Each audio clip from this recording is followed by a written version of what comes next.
বাংলাদেশের সীমান্ত ঘেঁষা পশ্চিমবঙ্গের শিলিগুড়ি করিডোরে মাটির নিচে দিয়ে রেল লাইন নির্মাণের পরিকল্পনা করছে ভারত। চিকেন নেক নামে পরিচিত এই করিডোরটি ভারতের উত্তর পূর্বাঞ্চলীয় রাজ্যগুলোর সঙ্গে মূল ভূখণ্ডের একমাত্র স্থল সংযোগ পথ।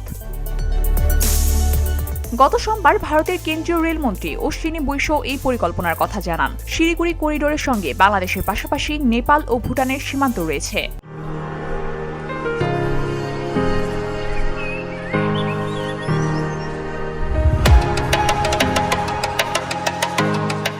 সম্প্রতি রাজনৈতিক পট পরিবর্তনের পর চিকেন নেক নিয়ে উদ্বেগ বেড়েছে নয়াদিল্লির। এরই মধ্যে তিস্তা মহাপরিকল্পনা বাস্তবায়নে বাংলাদেশ চীনের সঙ্গে আলোচনায় বসায় ভারতের উদ্বেগ আরও তীব্র হয়েছে বলেই মনে করা হচ্ছে।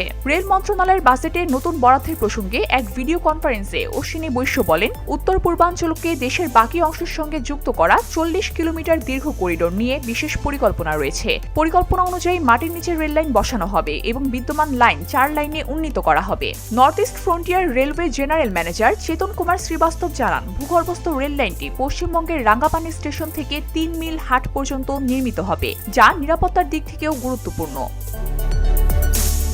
2017 সালের দোকলাম বন্ধের সময় ভারতের সামরিক পরিকল্পনাবিদরা শিলিগুড়ি করিডোরের দুর্বলতা নিয়ে প্রশ্ন তুলেছিলেন। তাদের মতে, সেখানে কোনো সমস্যা হলে উত্তর পূর্বাঞ্চল মূল ভূখণ্ড থেকে বিচ্ছিন্ন হয়ে পড়তে পারে। সেনা চলাচলেও এটি একটি গুরুত্বপূর্ণ রুট।